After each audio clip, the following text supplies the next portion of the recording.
In a world where left is up and right is apparently wrong, do souls make sense of it all? Or at least have fun trying. Gear up, friends, for Chicken and the Dawg. Welcome to another episode of Chicken and the Dawg. I am the dog, and with me, as always, is the guy that wishes his stud quarterback had a little more time. The chicken. What up, dog? More time. We all want more time for something. Or cowbell.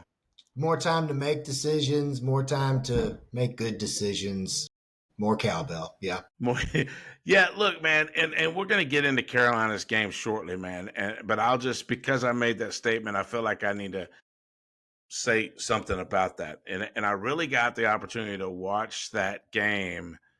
And man, they just did not give Sellers any time, man.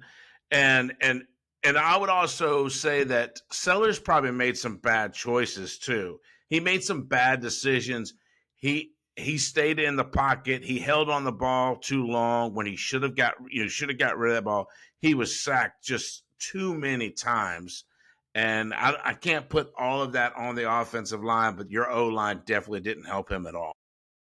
Yeah, and like you said, we'll talk about it more later. I've obviously got a lot more to say about this, but it was a team effort to lose Saturday night. But yeah, we'll get into that later. Well, we've been talking about in the past of trends, and there seems to be a trend in college football lately. Hey, let's fire our coach. Hugh Freeze got fired. I mean, I wasn't shocked about that. I think I made the comment on the last show, man, that between that game between Auburn and Kentucky, whoever loses that game was probably going to get canned. And sure enough, Auburn lost at home by Kentucky. And look, I'm a Hugh Freeze fan because of what he's been doing for the kingdom at the University of Auburn. There's no doubt about that. But you got to win ball games, buddy. Yeah, I don't even think Hugh Freeze was surprised by it. I read something that typically he plays golf on Sunday afternoons at 1:30, and after the loss to Kentucky, he canceled his tea time this past Sunday afternoon. So he knew it was coming, but he's been in this business for a while, and like you said, it comes down to wins and losses. So a lot of these coaches, maybe not Brian Kelly, but a lot of these coaches know that it's coming, and they're not surprised. The upside for most of them is the ridiculously large buyouts that they have. I don't know of any other profession where you can get paid an enormous amount of money, a ridiculous sum, for getting fired with cause. And that's what's happening in college football coaching. Yeah, I think we definitely picked the wrong profession. Maybe we should have been in coaching. Hands down. I mean, look, I could coach for a year and get fired and be okay. You promise Yeah. you'll never see me walk on the sidelines for another team. Just pay me to make me go away, and I will leave quiet. Absolutely. I mean, yeah, I would actually, as hard as that is for me, I would leave quietly. I wouldn't run my mouth. I would just shut up, take it on the chin, not even say goodbye. I might even go as far to say some wonderful things about whatever school decided to let me go. Be like, you know what? These guys made the right decision. I am terrible. I just thank the Lord the check didn't bounce, but you know, let all the prospects know now you should definitely come to University XYZ because I'm not going to be there. That's right. Speaking of, let's stay on the trend with coaches. Dabo Swinney. It came out that Dabo Swinney is going to get fined $10,000. I don't know if it's him getting fined or Clemson, but somehow, some way, there's somebody is getting fined $10,000 for, I guess, an argument that he had with the refs. I did not get a chance to watch that game, so I'm just trying to put in the pieces. But I'll also say this: they got beat by Duke, and that at home. And that's the first time Duke has won at Clemson in 45 years. So I know that you have a lot of things you want to talk about as far as the penalty calls and the fine or whatever, but I'm also going to throw this out there for you to chew on. How much longer is Clemson going to put up with Dabo losing? You talk about spiraling downhill fast, man. This guy is, I've never seen nothing like this. It's crazy. Yeah. So the first thing, I mean, let's state the obvious. I am a South Carolina Gamecock fan. Clemson is our rival. And so a lot of what I'm about to say could easily be seen through the lens of either garnet or orange, if you're a Clemson person. But I'm going to say what I have to say through an absolutely neutral college football fan lens. And that is this: Clemson's being fined $10,000, which, I mean, come on, that's a drop in the bucket, right? It's a It's like slap on the $5 for wrist. me and you. Yeah, here you go. Sure, whatever. But the fine stems from the fact that there were controversial calls. I'm not going to say who was right, who was wrong, whatever, but controversial calls in that game that Dabo didn't agree with pretty vehemently. And he made comments after the game.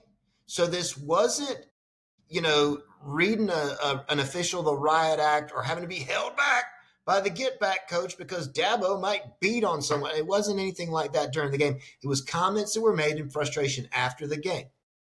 We talked just a few minutes ago about coaches getting paid exorbitant funds to leave, to go away. You're not doing the job. Here's $1 billion to not work here anymore. But apparently, college football officials, at least in the SEC and the ACC, I can't speak with knowledge about the other conferences. I'm going to assume that they are similar. You can't say jack beans about these clowns if they make, and they do, make horrible game-altering calls where these guys' livelihoods are based on wins and losses. How is a guy like Dabo, who's struggling this year, they're having a bad season, how is he not, how can we expect him to not get worked up about what he views as controversially bad calls that affected the outcome of the game? You want him to win so much that you pay him a ridiculous amount of money. You want the threat hanging over him that, look, dude, we'll buy you out if we have to get you out of here. But when he is passionate about what he does and he goes after a zebra after the game with his words, that's it. And it's Dabo, right? Like, he's a Baptist minister who stubbed his toe, for crying out loud. He's not like going off like a sailor come home to port. Like, he's worked up, he's frustrated, and he's letting you know that these officials did X, Y, and Z, and he doesn't agree with it. But you got to find him now. We want you to be passionate enough to win, but not passionate enough to speak your mind about an official making a bad call. I'm not a Georgia fan, but I saw calls in that game that went Georgia's way. Clearly, there was a catch. I thought it was a catch. It was ruled an incompletion. Fine. The officials, they make the calls. I'm going to tell you that everything that I watched in the replay over and over again made it look like it was a catch to me. But if your interim coach, whoever, shows you what I know about the Gators, if your interim coach, whatever, don't say anything about that after the game. Let's not make that comment. Yeah, it's just not right. No, and I agree with you on that 100%. I mean, I think that they should have the right to be able to voice their opinion. I don't think they have the right to make any type of verbal threats, and that's not what he did. Like you said, he's a Baptist minister that stubbed his toe, for crying out loud. The other thing is it really sounded like you are a Clemson fan. Okay, maybe not. I just wanted to throw that in there. Give it a few weeks to test that theory. Yeah. Yeah, you're right though, man. I mean, in all honesty, man. But I don't think he should have got fired by any means. But man, that is another loss for Dabo Swinney. And he has made some comments in recent weeks about, if Clemson wants to keep winning, they'll have to keep me, things like that. I do think that his arrogance has kind of gotten out of hand. Maybe he's brought that back in, reeled that back in a little bit. I don't know. I've always been a Dabo Swinney fan. I've always liked him. But yeah. I mean, you got to wonder when you talk about the comments. This is what I was going to say a minute ago. When you talked about the comments about, that caused him to be fined. Would a Ryan Day, Nick Saban at the time, Kirby Smart now, would those guys would have got fined if they would have said the exact same thing? Yeah, for sure. But this is a conference thing. The SEC will not allow coaches to go up there and badmouth the officials after the game, whether they think that they made terrible calls or not. And so whether it was Saban in his day, whether it's Kirby right now, or somebody who's not as respected, a Shane Beamer, he's not as high on the totem pole as those guys. Let's all be completely honest about it for the sake of the conversation. I don't care who you are. If you're a coach in the ACC and now apparently in the SEC, and now obviously in the ACC with Dabo, these conferences have these rules in place that we're going to fine your school if you badmouth our officials. Well, your officials stink on ice. I will tell you, as an SEC fan, I think that we are the absolute best in everything except calling football games. I think we have the worst officials in all of college football. I guarantee you there's probably a high school staff out there, a high school crew calling in northern Utah that is better at calling a football game than most of these SEC crews. But don't say anything about it. Yeah, I mean, I definitely think the play calling this year has been really off. It's been off more than normal. It's been abysmal. Abysmal. It came out. That's the second time this season that word has reared its beautiful head, or is it ugly? However you want to see it. It depends on the viewer. It's like the bad call. If it went for you, you're like, that's a beautiful word. If it went against you, you're like, yeah. But yeah, anyway, Dabo, that whole program, they've got a lot of work, man, that they need to do. But let's jump into some games, man, because there is some, I mean, it was some interesting stuff that happened. Memphis beat Rice. We thought that was going to be the case. Penn State and Ohio State played each other in the shoe, and Ohio State handled business, man, 38-14. Penn State was hanging in there for the first half with those guys. At halftime, it was 17-14 Ohio State.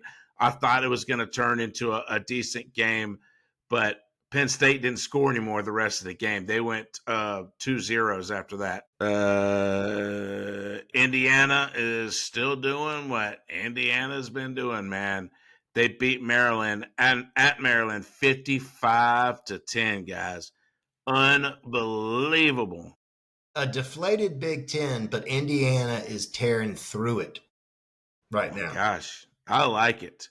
I think that it's cool that it's someone that that's not your normal Big Ten.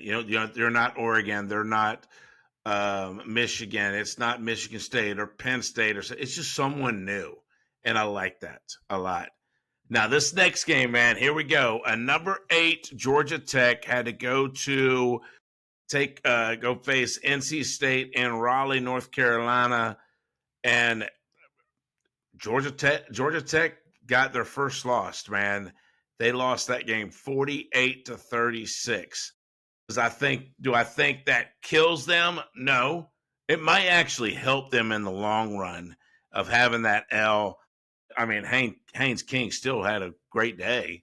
I was going to say, if you were to tell me that NC State was going to upset Georgia Tech. The only way that I would see that as a possibility would be either A, Haynes King gets hurt, or B, NC State finds a way to somehow contain the immense talent that Haynes King has shown himself to be this year. That wasn't the case at all. He threw for 408 yards and ran for another 103. He accounted for 4 touchdowns.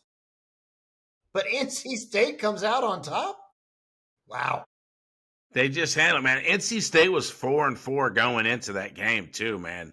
So I'm sure. I mean, I'm not going to say Georgia Tech was overlooking them. I don't think that's the case, but it's just it's just college football this year.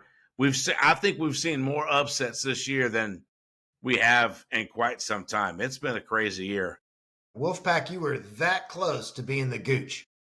Man, so close. This next ACC game, a number 10 Miami, 6-1, goes and takes on a 5-3 SMU in Dallas, Texas. And I did say that's a hard environment. Could be, right? And they went into overtime, and SMU won 26-20. Way to go, Beck. There are a lot of Georgia fans very, very happy after this weekend that Carson Beck no longer wears a G on the side of his helmet. Beck and his indecisive arm, who can't decide which team to throw it to, strikes again with 2 interceptions this week, 274 yards, 2 touchdowns, but 2 costly interceptions. Miami's season right now, really the hopes for their season is starting to be on that bubble. It was like a sure thing. Miami's going to make the playoffs, man. Miami's going to win the ACC. Miami. Now you're going, Miami could make the playoffs.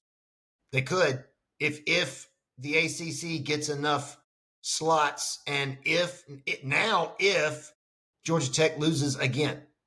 Other than that, Miami's hopes and dreams are starting to kind of fade out in the aftermath of the storm. Oh, I like that. That was a good point. Look, man, so the Miami Hurricanes have been bet. They have, man. And look, I mean, you talk about his 2 interceptions, man. What's really stinks about that for the Miami Hurricanes and their fan base is he threw one of those in overtime. That's the wrong place to throw an interception. I'm going to make a really quick Georgia Bulldog public service announcement, and that is quite simply this. In the Athens quarterback room, I don't care if you're the lowest man on the totem pole or if you are 1 sprained ankle away from Gunnar Stockton and getting your first start. I don't care where you sit. Don't transfer out, because bad things happen to UGA quarterbacks that transfer out. Vander Griffgroff could have been the greatest quarterback never to play at Georgia, and instead, we all know what he was at Kentucky.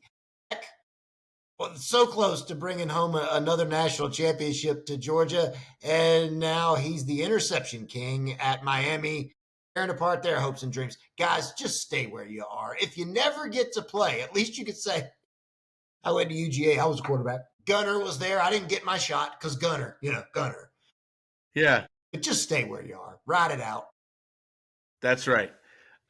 Look, man, a number 12 Notre Dame took on an awful Boston College, man. They were 1-7 going in that game. And look, man, Boston College, I mean, it was 12-7 going in at halftime. Notre Dame was ahead. And unfortunately, Boston College could only put 3 more points on the board in the second half. Notre Dame won 25-10.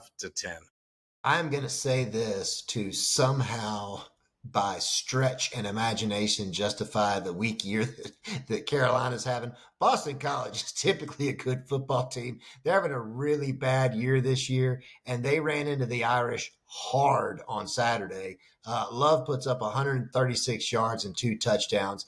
The Irish just way too much for the Eagles. Yeah, this next team, man, even though they had a loss a couple of weeks ago, man, they're bouncing back and they're playing good football. At number 13, Texas Tech had to go to Kansas and take on K-State, and Texas Tech handled business, man, 43-20. Great job, Red Raiders. Great job, Red Raiders. Rube, we told you that we weren't anti-Texas Tech. Texas Tech putting it together, a solid resume that they're building for their opportunity in the playoffs.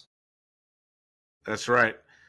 You heard it from us, Ruby. Number 15, Virginia had to go to Cal and take on California, man. And look, beat them 31-21. The jet lag didn't bother them. They handled business, man. Great job. Yeah, absolutely. Solid win for the Cavs to go out to the West Coast and put up another W there. Great job, guys. And another team sitting at 8-1. They are now 5-0. They're on top of the ACC after Georgia Tech's lost this past week. So there's a lot of traffic there at the top of the ACC for who's going to get that immediate bye. Right now, you're looking at Virginia and Georgia Tech for the conference championship game. Yeah, and this next team, I would say that you'd put in the mix too. So at number 16, Louisville, they're 4-1, man, in the ACC right now. Took on a very struggling Virginia Tech, and Louisville beat them 28-16. But still, man, if I would have told you at the beginning of the season, before a snap was ever taken, that Georgia Tech and Virginia would be at the top after week 9 or 10, was going to be on the top of the ACC, you'd have said, lay off the crack, my friend. Absolutely. I mean, at the beginning of the year, we were looking at Miami. We had the question of, is Florida State going to be back? Like you said, this is before any of the snaps. We had Clemson, right? So there was some congestion up there, but it wasn't with the teams that we're seeing that have risen to the top. No, it's pretty cool, man. So here was another Cincinnati, number 17, Cincinnati took on the number 24 Utes in Utah, man. And Utah just blew the brakes off of these guys, man, 45-14. Not a good look on Cincinnati. Not a good look. Not a good look for the Chicken. I called Cincinnati in this ball game, but they didn't see what was coming. Utah put on a big show at home Saturday night and just wore out the Bearcats. Are you admitting defeat? No, admitted that I called a game wrong. I'm not defeated. I got you. I think if anybody wants to check the standings, which we don't keep, by the way, so you could lie and we wouldn't know. Yeah, I probably have a better win-loss record. Probably. Because I go with feelings and not knowledge sometimes. I've definitely got Dabo beat. Yeah. So look, a number 21, Michigan hosted a very struggling Purdue. Michigan beat them 21-16. Good job, guys. Let me see. Houston went down to West Virginia. We talked about West Virginia, that, how much we love that program. Wish, at some point we'd love to visit that stadium. Look, man, West Virginia took on Houston and beat them 45-35 in Houston. In Houston, they're making their case for we're not the worst on the planet. It only gets you so far, Mountaineers, but big win against Houston on Saturday. Yeah, and this last game, unfortunately, and our prayers go with the show, man. Dylan Raiola, I think, went out. I think they said he broke his leg or something. It's not good. I mean, he'll be back next season. I don't think he's ended his career. But they had to take on the Fighting Prophylactics. I called my buddy, that's a big Cornhusker, Damon, and I was like, man, I think y'all guys got a shot at beating those guys. And I was wrong. Southern Cal pulls out the win, 21-17. Yeah, you just can't trust those guys for anything. No, never trust a prophylactic. I'm gonna leave that one alone. I almost took off with that, but I'll leave that alone. All right, look, you mentioned this game earlier with a controversial catch or no catch, and I'm gonna talk about that. I refrain from getting into that because I didn't think right now was the appropriate time to actually. You were trying to make a point with the refs. I didn't want to go down the road of what I thought. But anyways, and number 5, Georgia took on a struggling, coachless Billy Napier, Florida Gators, and Georgia won 24-20. It was just a hard fought game on both sides of the ball. I mean, it just was.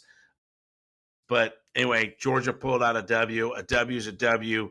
Florida is loaded with talent. I say that not coming from, you got to say that, man, because your team just, barely beat them. No, Florida is loaded with talent. DJ Lagway and company have played good football, and I really don't believe that team is represented well with their 3-5 record. My opinion. Yeah, I think that and we let off the show with coaching changes and firings. Brian Kelly, whatever, win-loss record, did he deserve it? I don't know. Hugh Freeze did not do a good job coaching this Florida football team. As you mentioned, they are absolutely loaded with talent. But from the first season, excuse me, Hugh Freeze, Billy Napier, I'm having a rough time today. It's been a long Monday, folks. Billy Napier, from the first season at Florida, there were questions about what is he doing? Is he trying to revamp the way that the Gators play? That nobody understood what was happening under Napier at Florida. I don't even know if Napier understood what was happening under Napier at Florida. For them to go head to head with Georgia in this football game says a lot about the talent that's on this team. I think the character of the players on this team, because they haven't given up, right? They come into this game at 3-4, going up against Georgia, one of the top teams in the conference, and they show no signs of backing down at any point. Controversial calls taken out of it, they lost by 4. They lost by 4 on a neutral site. Wink, wink, nod, nod. I've always thought there's a lot more Georgia red in Jacksonville than there is Florida orange, but I digress. Toe-to-toe with these guys all the way to the end, and Georgia does, in fact, pull it out. Georgia has to find a way to beat Florida in this game, and they do. Absolutely.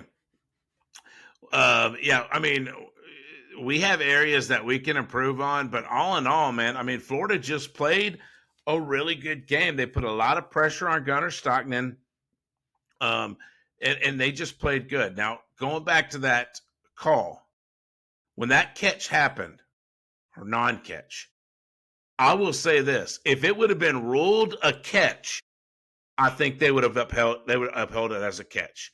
I don't think there was enough evidence by the angles, all the different cameras that they showed, that they can say that it did not hit the ground. That's my take. That's my honest take on it. I kept saying, I was like, look, man, I don't know if it's a catch or not, but I don't think there was enough evidence in the video to 100% to overturn it. Like I said, if they would have called it a catch, they would have, that would have been a first down. They'd have got it. So my perspective is different. Not a lot different, but it is different. You see things through a Georgia lens. If this had been South Carolina, I see things from a South Carolina lens. It wasn't. It was Georgia and Florida. So I saw this play and the replays through a college football fan lens. Now, I do agree with you, and the rule states that you've got to have supporting evidence to overturn the call on the field. The call on the field was a no catch. Understand this. The angles and the views that the replay officials are looking at are not the same things that ESPN or ABC shows us on screen. They've got better angles and better views than we do. That said, when I watched one of the angles that showed the ball coming down nose first and the Florida's receiver's arms under the ball, between the ball and the ground, and the ball changes trajectory and goes sideways after it hits his forearm, to me, that's a catch. Now, does that change the outcome of the game? I don't know. We'll never know. It was a big call. We'll never know. It was a big call for sure. But the point I was making at the time, and I'm still making now, is I think that if you're the coach that call goes against, you should have the ability to say, you know what, that sucked. That was a bad call. That was a crucial call.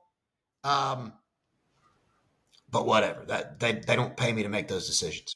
Yeah, and I'll also say this, man. Hats off to the Florida team and that interim head coach, man, to be able to play against a really good Georgia team in such a big environment. He did a great job, man. So I'm not saying that Florida needs to look this guy's way. That, oh, go ahead and hire this cat. You need it. I'm not saying that, but you might want to think about this guy a little bit because, out of the 132 Division One teams that we have, I think there's about 128 vacancies open as head coach. Seems that way. There's just a bunch, man. And you got to ask yourself, where are they going to get all these people to fill these jobs? And so, as these interim coaches are going out there and trying to, to coach these people up and whatever, I think you got to kind of look at some of these guys, I think. All right. So this next game, we've already kind of touched on it a little bit. A very awful Kentucky team. They were 2-5, taking on a 4-4 Auburn. And in Auburn, on the Plains, I thought there was no way Auburn was going to lose that game. No way. But they did. They found a way. Auburn found a way to put 3 points on the board. And that is it at home. It was 10-3. It's not like Kentucky came out there and played lights out football and lit up the scoreboard with 50 points. They only put up 10 and still beat Auburn at home. I say it all the time. Hugh Freeze, not a good look, my friend. And that's the type of games that's going to get you fired. Yeah. Auburn has struggled offensively all season. And things didn't really change in this ball game. Through the air, Auburn had 123 yards and 1 interception. On the ground as a team, Auburn had 118 yards, no touchdowns. You're in the SEC. You got to get points. 3 is not going to be enough, even against hapless Kentucky. Mark Stoops, for all that we say to your detriment, my friend, you have won the Gooch of the Week award. Mark Stoops, the University of Kentucky, finds a way or stumbles across it in a drunken stupor, I don't know which, to beat the Auburn Tigers with a mere 240 yards of total offense. Cutter Boley throws for 161 yards and 1 touchdown. The team runs for another 79, no touchdowns. But wow, great job, Mark. You're a college football coach with a long tenure at Kentucky, and you're our Gooch. Take that as you want it, but there's your Gooch of the Week. I don't even know what to say. Mark, I hope you come back. You're the first one I ever hope that you come back to be a Gooch because I just don't like your face. But with that being said, it was a good win. Let me rephrase. It was a win on the Plains. And, good job for becoming a Gooch. Gooch, there you go. Add that to your pipe. Smoke it. This next game, guys. Oh my goodness. All right. We talked about this game in depth on the last show, man, on the forecast show. The implications that happens and where does this go if somebody loses? So in Oklahoma, a number 18 Oklahoma, they had 2 losses going to this game, was taking on a number 14 Tennessee that also had 2 losses, but they were playing in Knoxville, Tennessee.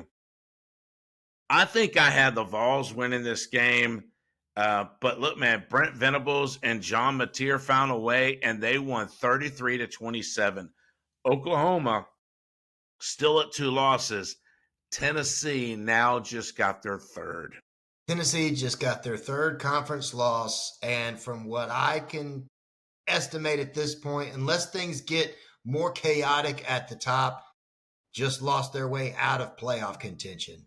There are a lot of teams. I think it's like 6 or 7 teams ahead of Tennessee in the conference standings right now.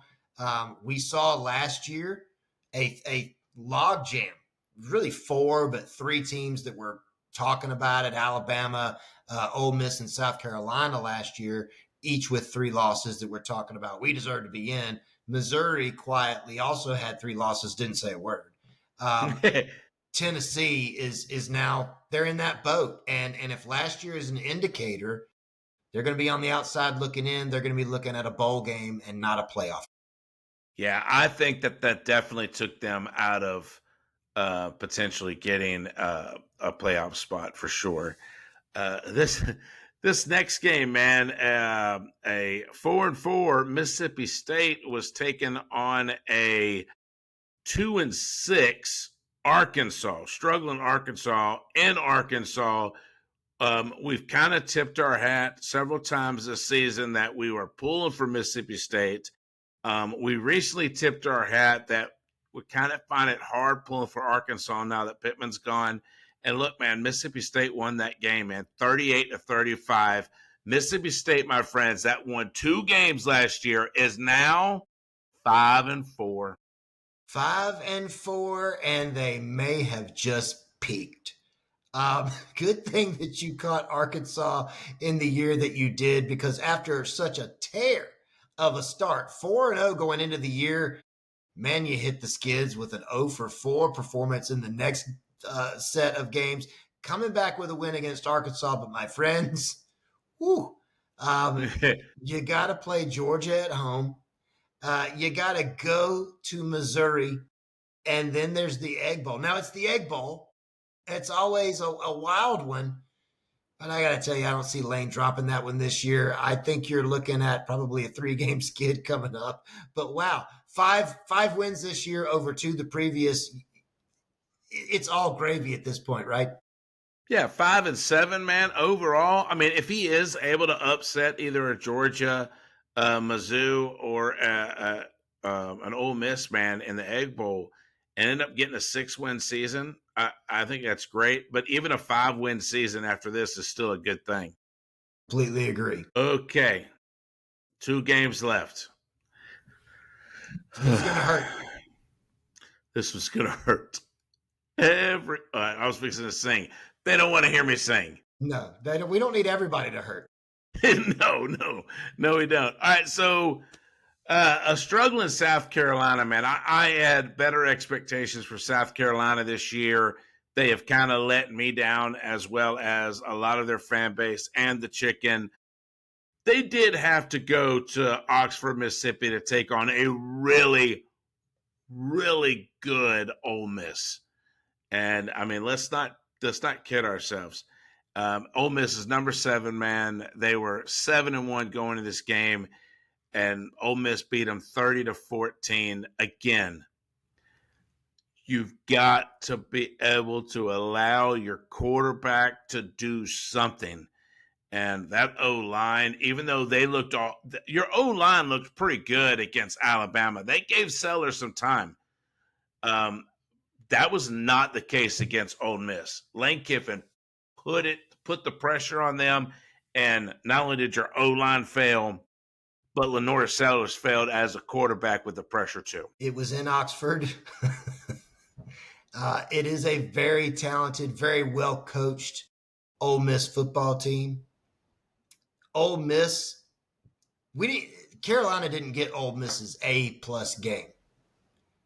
Ole Miss has been through a rough stretch here of late, played some really tough games just coming off of that. So they were tired. They were beat down. South Carolina, tired and beat down, probably gave their best overall performance against Alabama in a loss, especially from an offensive line perspective, but didn't get the best game out of Ole Miss. And Ole Miss didn't need to give their best game to beat South Carolina, because even on the downs where Lenoris could have done something, either because he had bought a little bit extra time with his legs or because the pocket actually helped, he couldn't find open guys. He was overthrowing wide open receivers. He didn't have touch. He had less of a touch than Ty Simpson had for Alabama the week before when Alabama beat South Carolina at home. It was not a good game, and again, comes down to the offense not being able to do enough, the defense having to stay on the field too long, to where at the end of the game, when it's 20-14, you're in the ball game. Your defense finally wears out, and Kwan Lacey just gashes you for a big run. It's a rough year. It's a rough year that has seen the offensive line coach get fired. It's a rough year that has now seen, and arguably deservedly so, offensive coordinator Mike Shula get fired. It's a rough year that has Shane Beamer making comments about, you tell me, we're judged by wins and losses, and we don't have enough wins. I don't think that South Carolina is going to do anything about Shane Beamer. I don't think that they should do anything about Shane Beamer right now.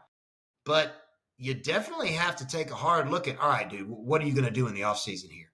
Because you've got games coming up against Coastal Carolina. Coastal Carolina's playing pretty good football right now. You've got games coming up against Clemson. Clemson just as desperate as you are right now. And you got the biggest one coming up next. Thank God we got an off week before, against the Screaming Aggies. Buddy, you're 3-6. You're not finding 3 more wins. I'm going to tell you right now. Carolina's going to be sitting at home in the offseason. I think at best, South Carolina can pull 2 more wins this year, and that's beating Coastal, if they can manage to do that, which they could. And you got to beat Clemson. The Palmetto Bowl, for those that don't know, it's not as well known as the Egg Bowl, but it is just as hotly contested. It is just as hotly contested as the world's largest outdoor cocktail party. It is just as hotly contested as the Iron Bowl. Not as well known, but as hotly contested, as far as 2 in-state teams that absolutely want nothing more than to beat each other. It is a dynamic in the state of South Carolina that when Steve Spurrier came to coach here, could not wrap his mind around. Fans that would argue it's more important to beat Clemson than it is to contend for the SEC. Give me 0-11 as long as we're 1-12 and that one comes against Clemson. That is the attitude that both of these programs have.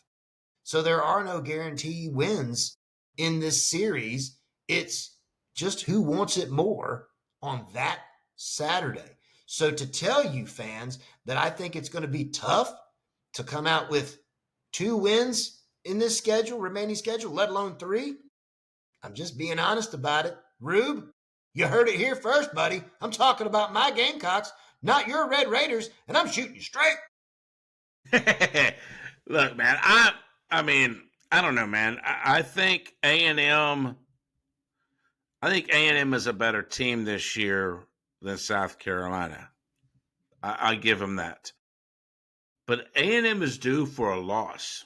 It's coming. They are not going to roll in this thing all the way to the end, to the SEC Championship undefeated. Ain't going to happen. I don't see it. They still have to play you guys. I know they still have to play Texas. I don't see them. So I think they can drop, and Carolina can pull out 6 wins. I think it's a stretch, but I think it can happen. They would have to drop to South Carolina at home. That game is in College Station this year. Again, I just don't see it. I think that the struggles that South Carolina has, both with the offensive line that we've talked about all season long, but then the self-imposed issues of not being able to hit wide open receivers, keeping your defense on the field too long, like that's just become the status quo for this team this year. That's not something that we just need to tweak a couple things in practice this week and we'll be fine. It's not that kind of right the ship problem. I think that there's a lot that needs to happen in the offseason with player acquisition. I think there's a lot that needs to happen in the offseason with getting the right coaches in at South Carolina. Is that just backfilling the O-line coach? Is that just backfilling the offensive coordinator? I don't know. But the right hires need to be made. And to judge Shane Beamer again You're not, I don't think it's fair to judge him solely off the win-loss record of this year, but I do think that it will be completely fair to judge him on talent acquisition, which he's been good at, but also hiring the right coaches, which, if anything, that has been his greatest mountain to climb since becoming a head coach. Let's not forget that this is the first stop for Shane Beamer as a head football coach, and it's a learning experience. Oh, yeah. Let me ask you this.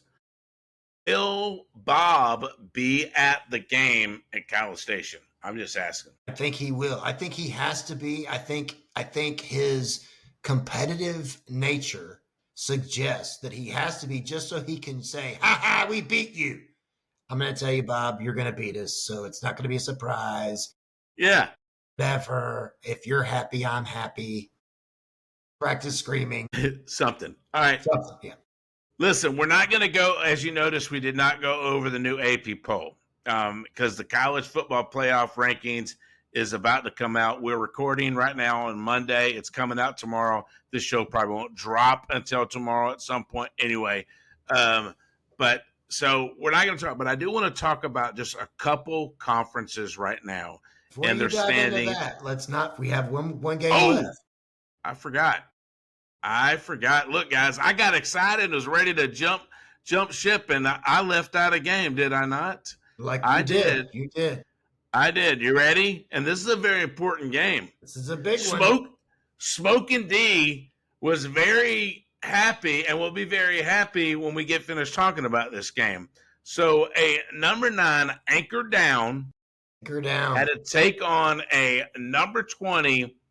I'm going to do. They were like this, in my opinion. Texas Longhorns, and Texas beat them. They were played in Austin, 34-31. Hook 'em Horns. Hook 'em Horns. This was who would have ever thought that you could say Texas and Vanderbilt was a battle of heavyweights? Diego Pavia, 365 yards through the air, 3 touchdowns. He runs for 43 more yards and another score. Leads his team, which is probably the downfall of Vanderbilt in this game, is that as a team, they only run for 58 yards on 328 yards. In fact, let's just stop. Arch Manning, nephew to Eli, nephew to Peyton, grandson to the Arch Manning, son to Cooper. Arch Manning is your dog of the week. Your dog of the week, brought to you by Breaking Chains Fitness, Breaking Chains for Kingdom Games, BC-net. Check them out on Facebook, Instagram, anywhere that you can find them. These guys specialize in building champions across the board, not just physically, but spiritually, emotionally. They want to help you become the best absolute human being and follower of Christ that they can help you to become. Arch Manning is your dog of the week this week. 328 yards through the air, 3 touchdowns. No, did I say no? I did. No interceptions for Arch. He runs for 4 more yards. I think that this is his best showing that we've seen. He looked like he knew what he was doing. Arch, I'm proud of you, buddy. Oh, me too, man. I mean, what a great game for Arch Manning. Something that we thought he should have been starting week 1. Well, let me rephrase that. Maybe not week 1. I think there was a lot of expectations against Ohio State, but everybody after that game went, okay, it's week 1. He'll brush that off. It's Arch Manning, for crying out loud. He's going to do well. And he just didn't. But guess what, my friends? He did when he needed to. And a 7-2 right now, Texas Longhorns. Look, they are not outside looking in. They are inside, hoping not to be looking out right now when it comes to the playoffs.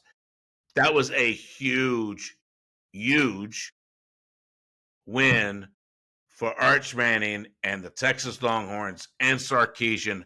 Great job, guys. Absolutely. Well-deserved, Arch. Again, helping your team build a semblance of respect with what's left of the season. Texas is hanging in the balance there. They've only got 1 conference loss. So they're still within reason of being able to say that they've got a shot at the playoffs. They got a shot at the SEC championship. They've got a shot at the ACC. They've got a shot at the college football playoffs. And with all that being said, if you've still got a shot at the playoffs, you got a shot at the big prize. Watch out for Texas. Yeah, I mean, look, if they beat Georgia and A&M, they're playing more than likely Alabama in the SEC championship. I mean, what a turnaround for that program, and what a turnaround for our dog of the week. Look, Arch, I know that you've probably won a lot of awards throughout your young career, whether it was middle school or Pop Warner or high school, and now I don't know if you won any awards for college just yet, but you just won your first one, probably, buddy. It's going to be he actually won the Gooch earlier this season. He did. He won the Gooch, man. So look, I don't know if you're our first Gooch dog winner in the same year, but great job, buddy. I'm so proud of you. You should wear that as a badge of honor. Keep trying really, really hard. Yeah, but I'm going to tell you right now, you better hope you don't win a Gooch again. That's right. Yeah, you could go from Gooch to dog, just don't go from Gooch to dog to Gooch. That's not a good look. That's not a good progression, man. A good natural progression is going to be from Gooch to the dog, and you've done that, pal. You've achieved it. That's right. That's right. Good job, but just hold steady. Yeah, don't go this way. That's right. Don't lean left. All right, so let's get back what I was starting to before the chicken corrected me. There you go. Yeah. So look, man, one of the things I want to talk about is the standings. You know, we a lot of teams have already been through 9 games, 8 games. So we really only have about 4 weeks left of college regular season football. And we're only going to look at the conferences, in my opinion, that matter, which is the Power 4 conferences. And every one of those, their conference champion has a guaranteed spot into the playoffs. It's guaranteed. Doesn't matter who it is. So it's actually how Clemson got in last year, be honest with you, how Clemson got in the playoffs, because they wouldn't have if they didn't win the ACC. So let's look at the ACC right now. Virginia is 5-0. Georgia Tech 5-1. Pitt is 5-1, and then you've got 3 other teams that are 4-1. So right now you've got 6 teams that are in it. Period. You got one that has no losses, and that's your Virginia Cavaliers. Then you've got 5 teams after that with 1 loss. I'm not going to get into the Miami Hurricanes. It's got 2, and then down there is 3. But how is this going to shape out? Again, I said this to you earlier. If I had to tell you the top 6 teams in the ACC this year going into week 10 is Virginia, Georgia Tech, Pitt, Louisville, SMU, and Duke, you'd have been like, you're crazy, dude. But, man, I don't know how this is going to shape up. I definitely think Virginia has a clear path to get in, and Georgia Tech, but we shall see. Yeah, I mean, without bringing up the games that they have ahead, I mean, obviously Virginia's going to have to play Virginia Tech. That's going to be a conference game for them. In all likelihood, and it's another rivalry game, but in all likelihood, the Cavaliers come out on top of that one. These guys have 8 conference games. Next year, I know for certain that the Big Ten and the SEC want to roll to 9. I don't know how the ACC is handling that yet. But Virginia, right now at 5-0, they've got 3 conference games left. Georgia Tech at 5-1 has 2. Okay, Pitt at 5-1 has 2. Louisville, SMU, and Duke all at 4-1. They all have 3 conference games left. So there's still a lot of football to be played, but it's looking like it's getting pretty close to a lock at the top, at least between Virginia, Georgia Tech, and Pitt, as far as I'm concerned. The others are kind of outside looking in at this point with a chance, but I don't think that anybody from the Hurricanes on down has got a shot. Yeah, I don't think so either. And I'll mention this before we move on to the next conference. Clemson is 2-4 in the conference, 3-5 overall. I would have never thought that. The Big 12, this one isn't quite as dicey as the other ones. BYU is undefeated in conference and regular play with 5-0 and 8-0. Texas Tech is sitting in conference at 5-1, and the Bearcats are at 5-1. I'm gonna mention Houston and the Utes and Arizona State. They're both at 4-2. They have an outside maybe chance, but man, really, it's really between three teams at this point, if you ask me. It's between three teams, but what my gut tells me, Rube, is it's BYU and Texas Tech. That's how I see this hashing out. I think Texas Tech had their one loss, and I kind of feel like they might sail the rest of the way. BYU has just been the team that you don't want to pick against on any given Saturday. If I had to guess right now, it's the Cougars and the Red Raiders. Yeah. This next conference, you got two undefeated teams right now. And the crazy thing is these two undefeated teams don't play each other in regular season. Indiana and Ohio State, they don't face each other. So I've looked at Indiana's schedule. It's not very hard moving forward, to take them to the end. I see Indiana rolling into an undefeated season going into conference championship. Ohio State still has to play Michigan. Look, Michigan's 5-1 in the conference, man. They're 7-2 overall. They're still a very good football team. They're playing good football. Oregon is at 4-1. They're, in conference. Iowa's 4-1. But if you ask me right now, I think it's almost a lock for Ohio State and Indiana right now. I don't disagree with you with the minor caveat that Ryan Day has a knack for losing to Michigan. I know. And that makes things very interesting. Oregon is quietly 7-1 overall and 4-1 in the Big Ten. Have we forgotten how great of a team Oregon is and what a great coach Dan Lanning is? And yet, no, not just us on this show, but there's just not a whole lot of smoke about Oregon overall right now. And the season's not done. They're quietly there, just waiting to pounce. I think Indiana, like you said, they're in the driver's seat here. No real challengers coming up. Hopefully they can handle that, right? Like that's another test of a true champion is, can you handle having an easy path?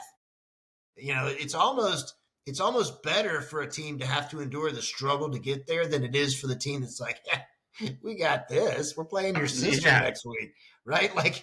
But that's what Indiana's got right now. Ohio State's got a path that they've got to get over, and they still got to beat the Michigan Wolverines to get there. So a lot can happen for that number 2 spot. This is a better Michigan team than last year when they lost to Michigan. And I think I'm right on this, but if Ryan Day loses to Michigan this year, that's 4 in a row. Not a good look. No, it is not a good look. All right, last conference, man, but the best, right?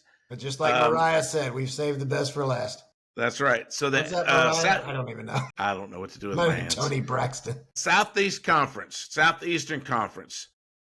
Wow. Okay, so you got 2 teams that are undefeated right now in conference play. And my gut tells me that they're probably the 2 teams that's going to end up in the SEC championship. Now, there's still a lot of football to be played between these teams as well. But Texas A&M is 5-0. Alabama, 5-0. Georgia, 5-1. Ole Miss, 5-1. Texas, 4-1. Anything after that, I think you look at the Oklahoma Sooners, they're 3-2. I think they're out. I just do. As far as conference championship, are they potentially in the playoffs? Yeah, I mean, I think there's a shot that there's still some movement that can happen. As far as I still think 5 SEC teams get in the playoffs this year. I believe that number's 5. I don't think it's going to be 4. I think it's definitely going to be 5. But we shall see. I think we can safely eliminate Mississippi State, Kentucky, Auburn, South Carolina, and Arkansas. None of them are making the playoffs. Mississippi State has an outside shot at a bowl game, but that's that. As far as everybody else on up, I don't disagree with you. I think if you're already at 2 losses in this conference at this point, you're likely not really going to be in contention, especially when you've got 2 teams that are sitting atop a no-loss record in conference play.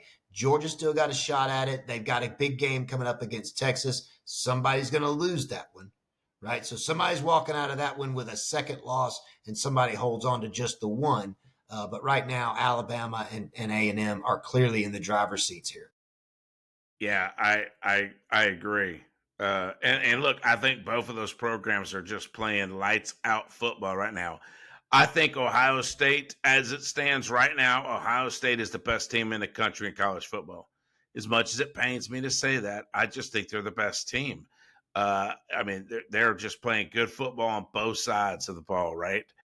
I think Alabama's the best team in the SEC right now. They're playing great, great football. Ty Simpson is doing his thing, man, and they're just playing really good ball. I think they're the best team in the SEC. Alabama is. Yeah, and we're obviously a little bit ahead. The first playoff rankings will come out tomorrow night, so we're a little bit ahead of them. We're not going to comment too much on that, but that's going to be fun to watch in the coming weeks as the playoff rankings come out, and then we get these results shows to find out who did what the previous weekend and how that's going to affect things going forward.